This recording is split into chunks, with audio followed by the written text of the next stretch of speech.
So this is a conversation with a member of the Crimethinc collective who wrote an essay published in April of 2019 entitled Against the Logic of the Guillotine, Why the Paris Commune Burned the Guillotine and We Should Too.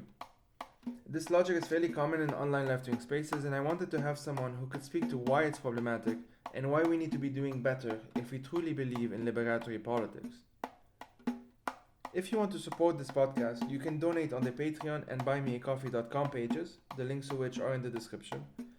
And if you cannot do so, you can help by just sharing and leaving a review. Thanks again, and I hope you enjoyed this episode.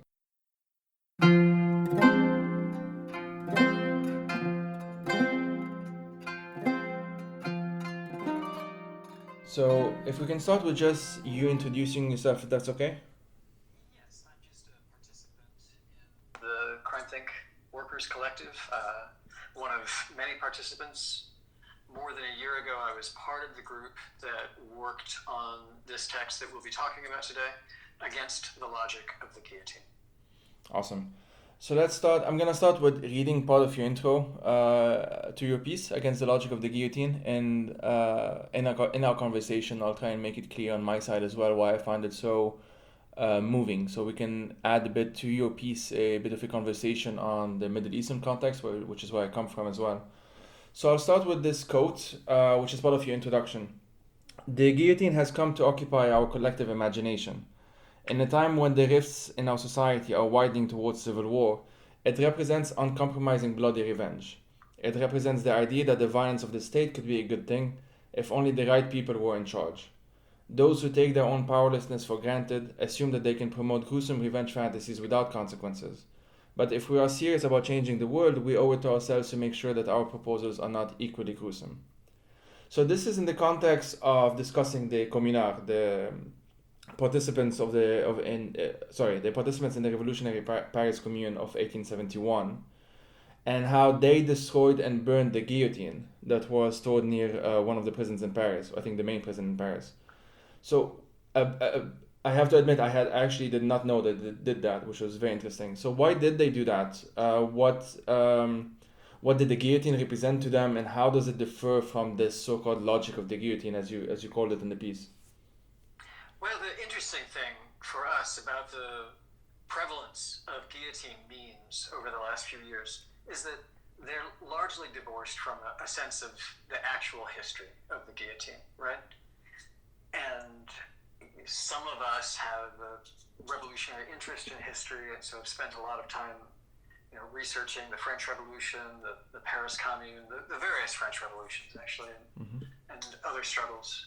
And for almost the entirety of French history, the guillotine has served conservative French monarchies, imperial and otherwise, and conservative French republics as an instrument of state murder. It's never really played a revolutionary role, except for a brief period, and even then it was used by state forces inside of a state revolution. So the guillotine doesn't have a history of being used against state power at any point in French history. But all the same, the guillotine has been popular among people who today would describe themselves as being critical of the state or even anti-statists. So it was interesting for us when we saw this guillotine meme taking off, all of these different guillotine memes becoming viral, to go back and reread the history and see what the actual history of guillotines has been, in France and elsewhere around the world. And one of the most moving historical anecdotes that we came across was in France in 1871, at the beginning of the Paris Commune. The people went immediately after they had toppled the conservative Republican authorities in France.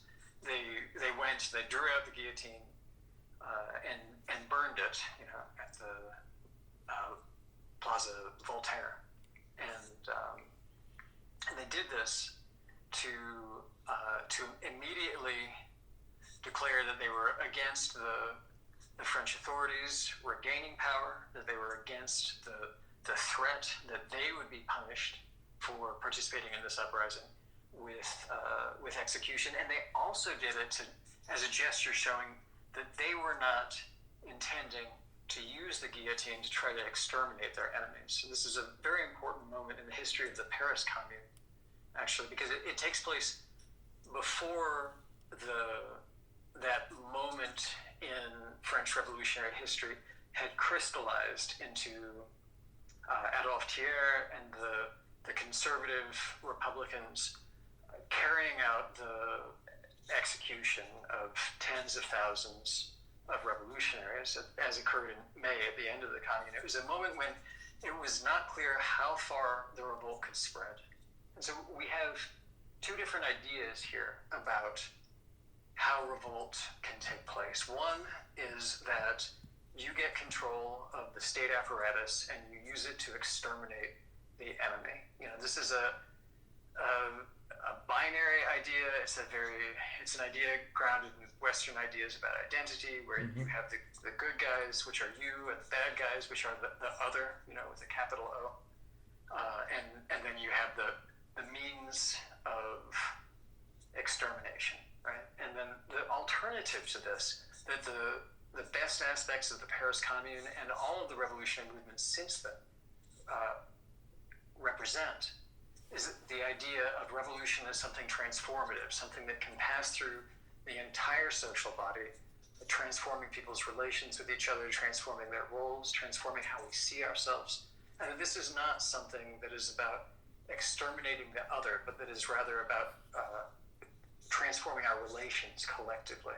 And so this is what we saw when we reopened the books and looked back through the different examples from history about what the guillotine has been used for. We saw that actually the revolutionaries whose visions and whose strategies were closest to our hearts were the ones who burned the guillotine, not the ones who employed it. Like at the heart of this, let's just call it like the article does, like the logic of the guillotine is a desire for revenge. Like that's very obvious. One very popular one is a gif of I think it's Alfred Hitchcock, having the guillotine behind him, and it's just used at any kind of tweet by people or corporations, even general actors that, to put it mildly as well, I don't particularly fancy. But it's very interesting that the way you've written your piece, you do mention that you know this feeling all too well. You understand the feeling of revenge, and indeed I do as well. And so I'm gonna read a short quote here as well, if that's okay. Do I want to take revenge on the police officers who murder people with impunity, on the billionaires who cash in on exploitation and gentrification, on the bigots who harass and dox people? Yes, of course I do. They have killed people I knew. They are trying to destroy everything I love. When I think about the harm they are causing, I feel ready to break their bones, to kill them with my bare hands. So if that's the case, of course, like one devil's advocate would ask, so why don't we? Or rather, like, why shouldn't we take revenge? Right. Well, the article goes on to make the argument that one can desire something, one can want something, without therefore having to reverse engineer a revolutionary justification for why doing the thing that you desire is the most strategic or intelligent decision.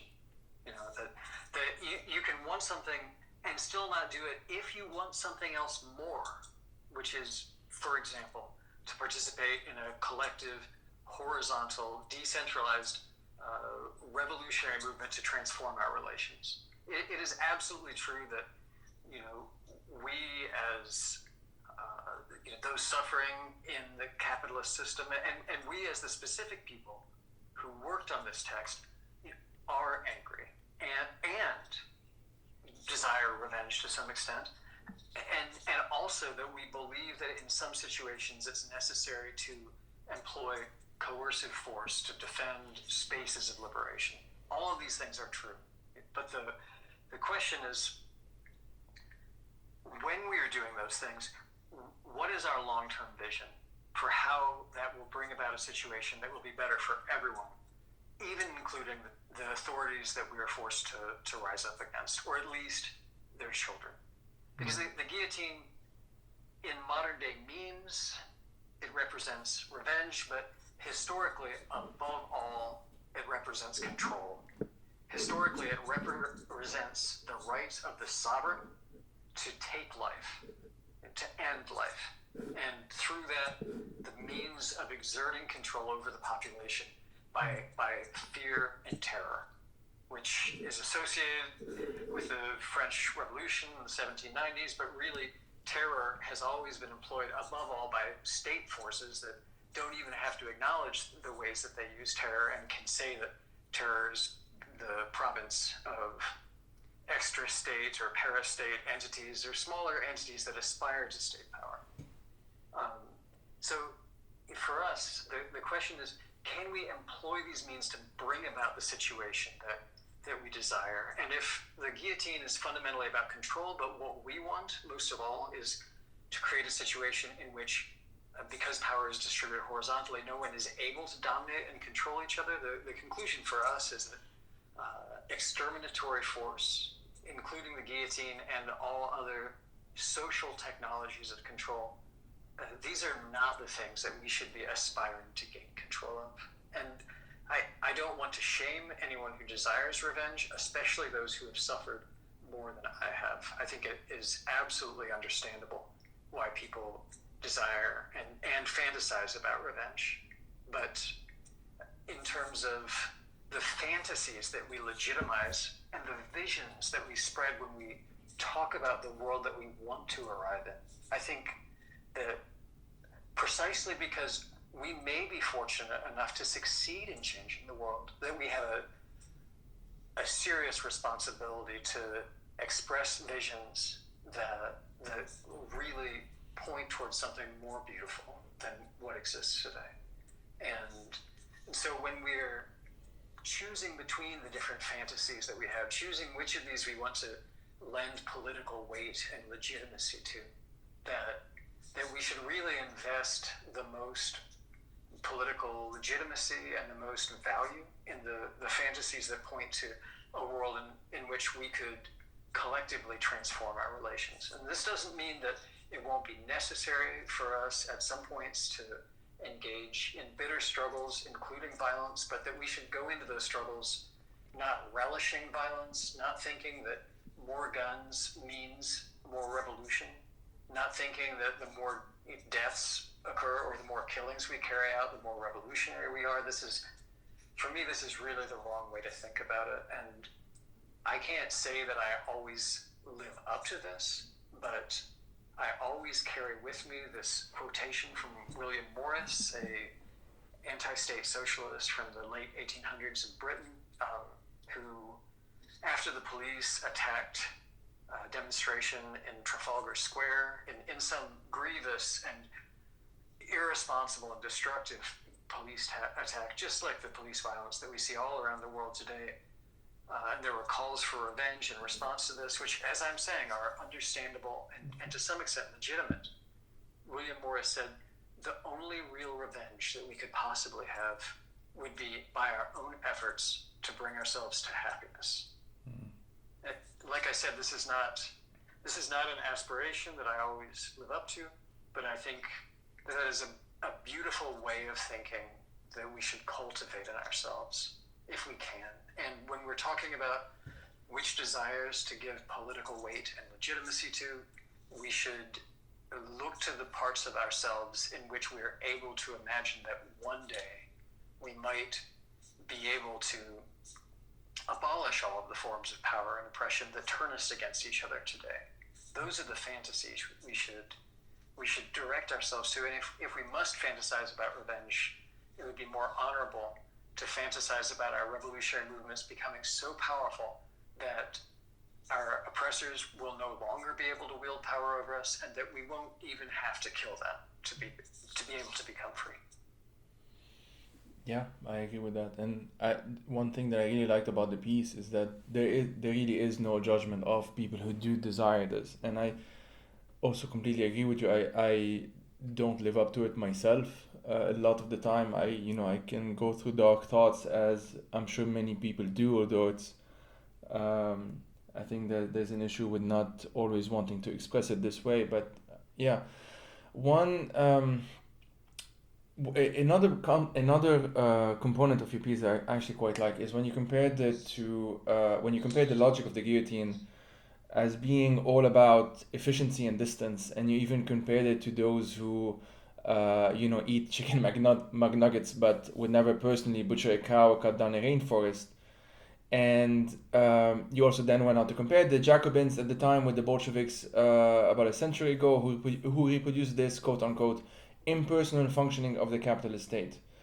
So my question is, the way the guillotine logic is expressed online is often quote unquote jokingly.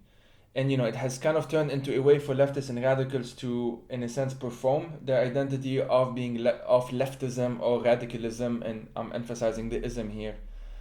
If I, as someone who comes from a region, because I'm from Lebanon, who comes from a region with its fair share of bloodshed, and this has happened a number of times, when I publicly express reservation at these images and these memes, it's actually fairly common to see people just reply with more of the same memes. As it's kind of like the accusation is essentially that you're being too soft, you're a liberal, something along those lines, which in itself I think is quite revealing.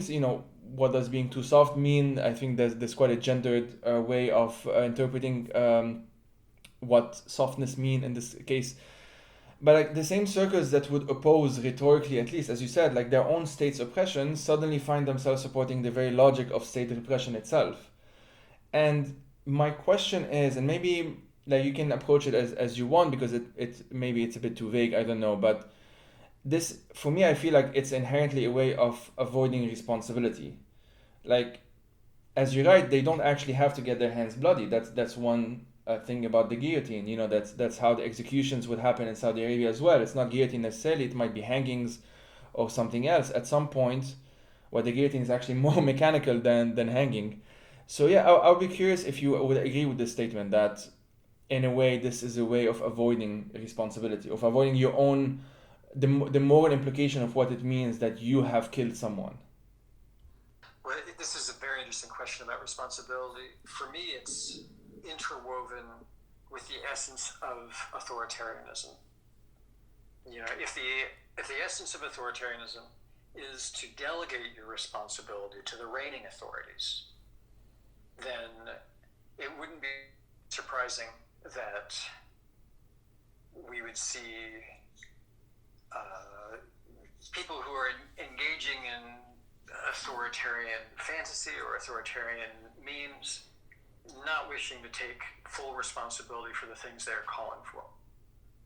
In the same way that that people in an authoritarian state who essentially support or identify with the reigning powers, they might not carry out the same brutality and bloodshed themselves, but they delegate their resources and they legitimize the reigning powers and the violence they carry out. And it's possible for people to legitimize and support things that they would themselves if they're protected from them by a layer of distance. That could be ironic distance, as in the case of the memes. It could be real distance, as in the case of the person who eats chicken McNuggets but would never work in a chicken killing factory. But the abnegation, what's the word for it?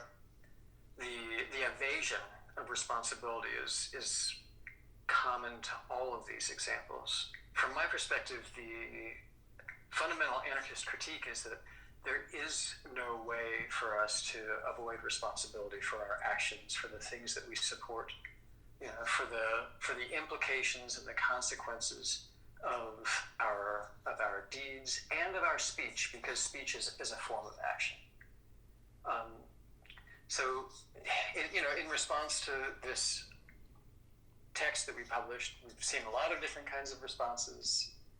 People say, well, the guillotine doesn't mean what you think it means. People can use symbols to mean whatever they want. People say, well, nobody remembers the history, and that's fine. People don't need to understand the history. Nobody says what they say they're going to do anyway. There's no real consequences to people fantasizing about this. For me, all of these are, again, they're sort of irresponsible objections because, first of all, symbols are not just tools that are a blank slate. Every symbol carries with it hundreds of years. A symbol like this carries with it 250 years of associations and implications. And we may think that we're using the symbols to mean whatever we want, but often the symbols through us are replicating, and along with them, the ideology that they imply is passed on from one person to the next. Because a guillotine it's not a tool like a can opener. It's a tool that implies a state structure to be employed. Similarly, the idea that we can just inscribe our own aspirations onto these without any reference to history. As an aspiring revolutionary, I think that we should always be studying what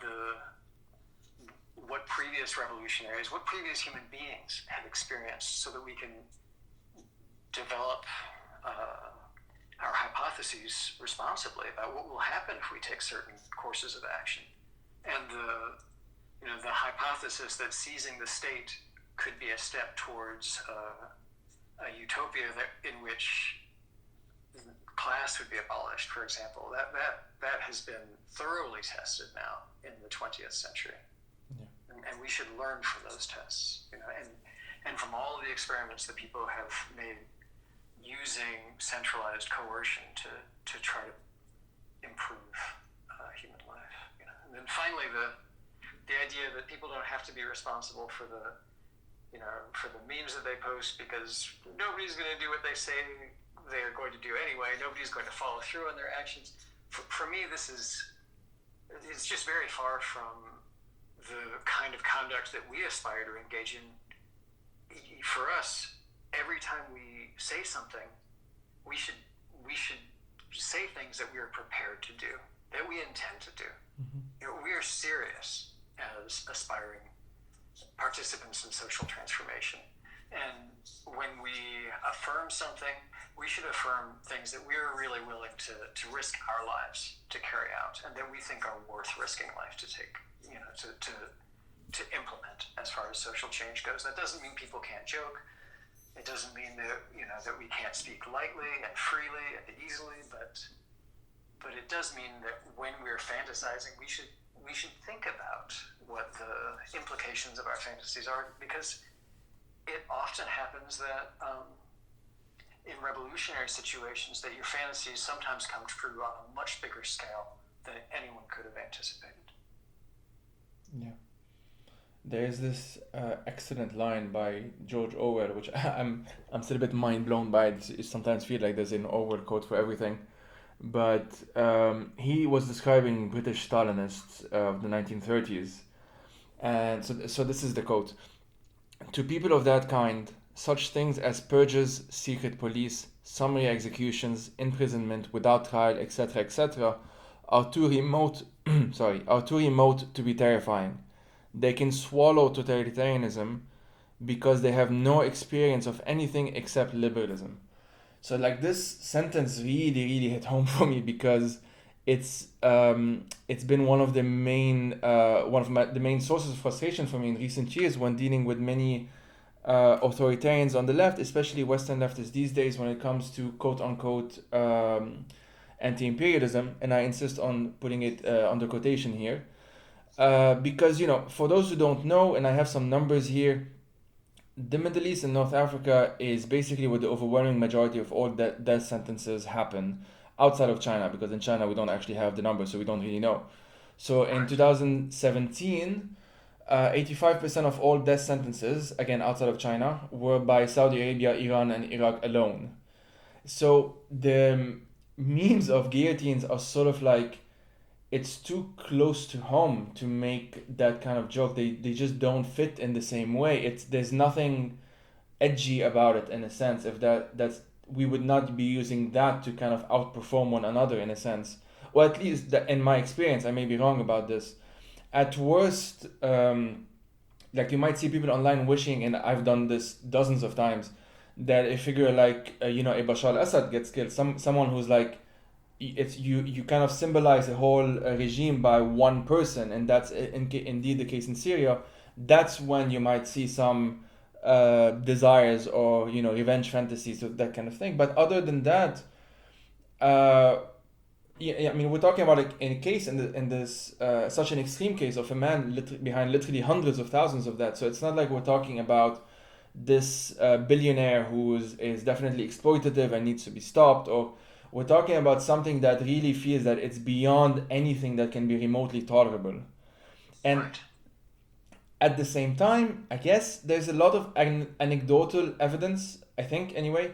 And again, I may be wrong about this, but it's showing that those, in my experience anyway, those most likely to use these memes are also maybe not more likely, but just as likely to whitewash or support regimes that are outside of the West, let's say, quote unquote, again, anti imperialist regimes, or those that call themselves anti imperialist regimes, like Putin's regime, like Assad's regime, like the Chinese state, and so on.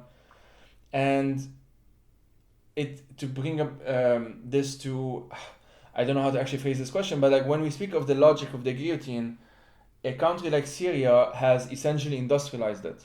Like this is Yes. what it looks like to me when I see the end goal of what this logic can actually lead to, and it definitely feels far removed from the intention and the day-to-day practices of those who seem to be using it quite a lot these days online in the form of a meme. Well, first of all, does that make sense? Yes. Yeah, it does. I mean, I want to be clear. I'm speaking to you from the United States, Mm-hmm. so the Orwell quote that you read and that we included in the text is sort of a dig at uh, people who use guillotine memes but who live in first world liberal so-called democracies.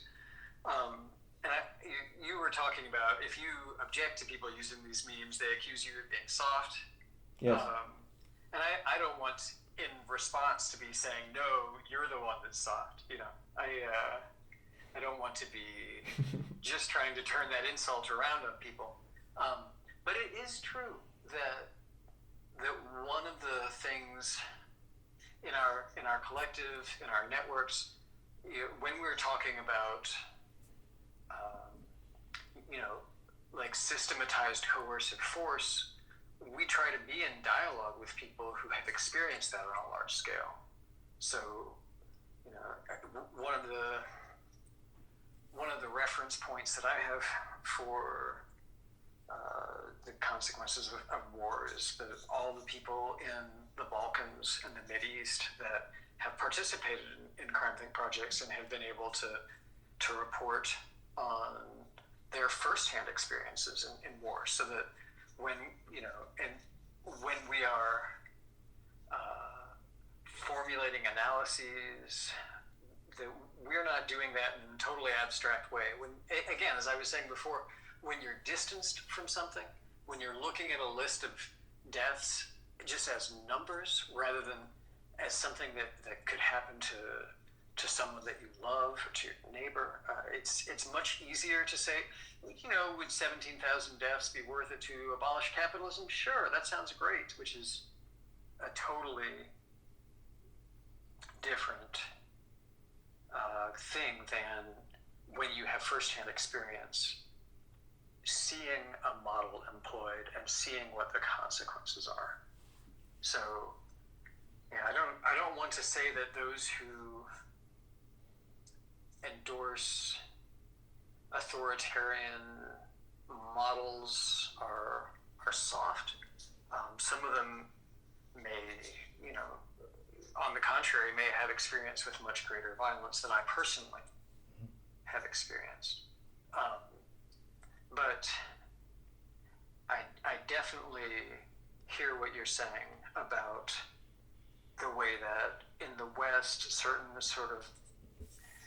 forms of so-called anti-imperialism just end up being endorsements of the smaller scale imperialism of other nation states that basically replicate, what the big imperial powers are trying to do just from the other direction. And if you have no critique of the state itself, and you decide that some of the state actors that exist in the world must be the good states in contrast to the other bad states, I guess you would end up figuring out how to justify the destructive behavior and the destructive systems of whichever states you decide are the good ones. But for me personally, that model of analysis is fundamentally wrong. That what we actually need to be doing is looking to see what is it that state power actually does to human beings, to the ones within the state and to the ones on the receiving end of that state's violence, inside or outside of its borders.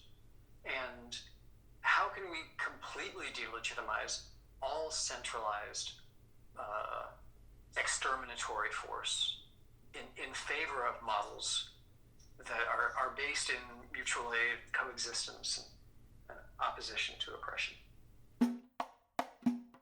Hi, my name is Efe Levant. I am the editor-in-chief of Mangal Media, an online publication for writers and artists from the so-called periphery. We publish a wide range of material, including investigative journalism, personal essays, and short stories. We of course also share memes on social media. Mangal Media is supported entirely by reader donations, so make sure to also check out our Patreon page and browse our exclusive supporter rewards. So I wonder if we can expand on this sentence, because I really feel like in some ways it's the crux of your piece. I'm quoting here: when we see ourselves as fighting against specific human beings rather than social phenomena, it becomes more difficult to recognize the ways that we ourselves participate in those phenomena. And I guess in some ways it goes back as well to responsibility, because at the end of the day, or maybe we can actually answer it in this. You can answer it in this way. Can you tell me a bit about some of the reactions? You said that there have been lots of reactions to the piece. What have been some of the ways that Crimethinc as a collective, or maybe you personally, or maybe you've seen other people do it, I don't know, try to make the case that it does actually matter that we see this as human beings, that we don't just see these as abstractions? Well, it's a good question. First, to begin with, the basic argument, that our enemies are not specific other human beings. Our enemies are certain dynamics. Like our enemy is not our oppressor. Our enemy is oppression. Mm-hmm. So we may have to fight. We may even have to kill some oppressors to bring about the abolition of the forms of oppression that we're fighting. But we should keep our focus not on the extermination of the other, but on the transformation of the relationship, right? That is the fundamental argument here. And this is necessary, first of all, because all the models for embodying the enemy are based in, or are at least reminiscent of the kind of xenophobia that we see in Islamophobia, for example, or anti-Semitism. This is a problem that that often happens in the anti-capitalist movement, when people say, "Oh, the problem is the bankers," rather than the existence of private property, a system of capital accumulation, a free market that renders us less free. And as soon as you say, "Well, the problem is these bankers," or the problem is these heads of state, then it becomes easy to think about how to replace the bankers with better bankers, or a commissar that would take over the distribution of resources in some comparably hierarchical way, or to replace the heads of state with other heads of state who inevitably would also concentrate power without undoing the situation. So as long as we are regarding the enemy as an embodied other, we are likely to replicate the same problems. In terms of the new structures we set up, we're likely to end up going after those who are already targeted. And this is an interesting historical point. When we looked up who it was that had been executed by guillotine in the original French Revolution, it turns out that the majority of the people who were executed were poor people, were not like famous people or aristocrats. It wasn't just that a bunch of aristocrats were marched to the guillotine. A bunch of commoners were marched to these executions.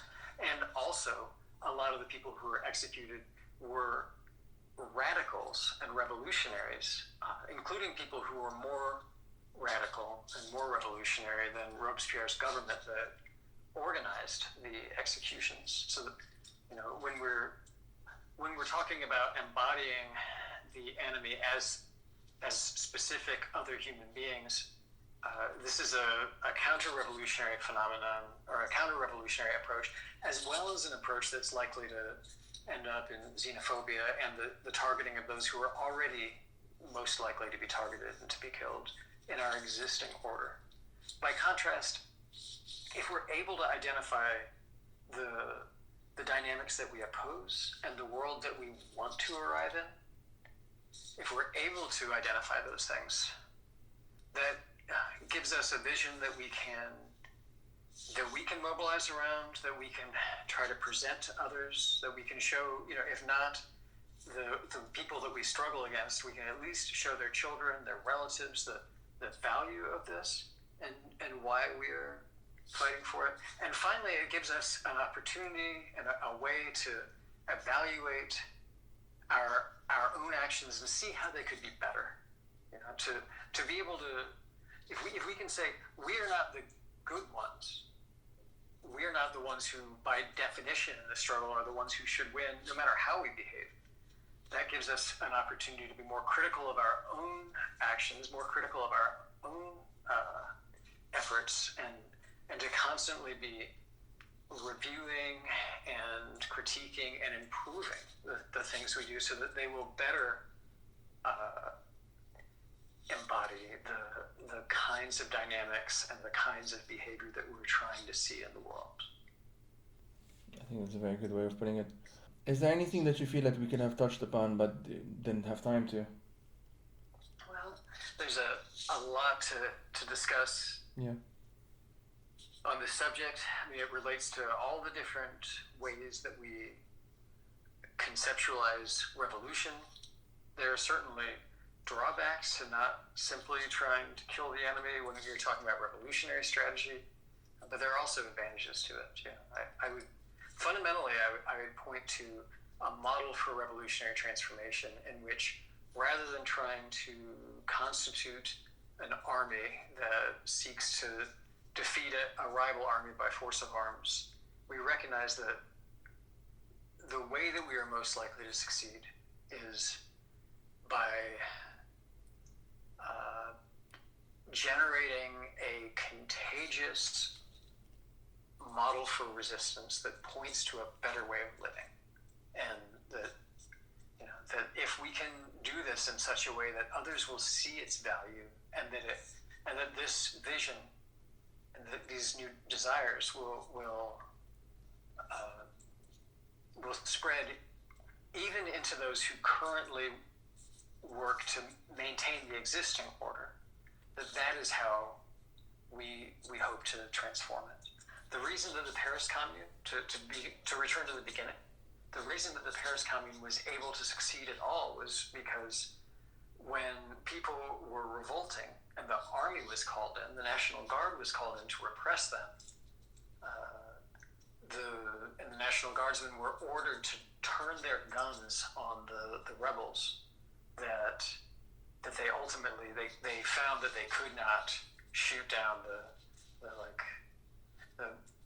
rebels in the poor Paris neighborhoods and the women who confronted them bravely in the streets, and that the members of the National Guard turned their guns upside down, refused to obey the orders of their generals and joined with the poor rebels from the poor neighborhoods in Paris and joined in saying the generals and the politicians and the wealthy capitalists are our enemy, not each other. This is a step that made it possible for them to open up this space of experimentation. Now the next step is to make that spread. If we understand what we're doing as a fight between rival armies, then it will probably always end the way the Paris Commune ended, when it turned out that the army of conservative Republican France, backed by all of the Prussian military, it turned out that was more powerful than the self-organized, military of the Paris Commune. So the real question is, can our visions, can our subversive strategies spread beyond one social body, beyond one ethnic group, beyond one continent? Can they spread into something that can, into a worldwide movement that can destabilize ruling powers everywhere? And we're in a time where the continuation of our species is not even certain, where there's a lot of different dangers facing us.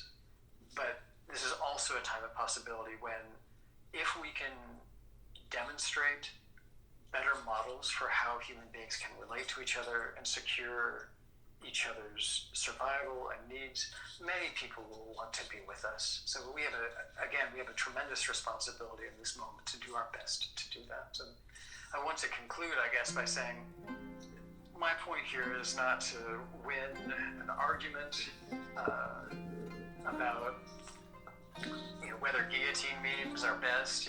I'm not here to try to show that our collective is smarter than other people who post things. That's not the point. The point for us is that we are participants in struggle, and we believe that the language and the imagery that we use in that struggle is important. We just want to engage in a constructive, strategic debate with other comrades about which imagery, which rhetoric, which discourse, which desires are most likely to get us to the place that we want to be. So if you're listening to this, you don't agree with everything that we said, that's fine. We still consider you comrades and hope to work with you. That's the bottom line. Thank you for giving me this platform and this opportunity to speak with you and with others. My pleasure. Thank you for this really interesting conversation.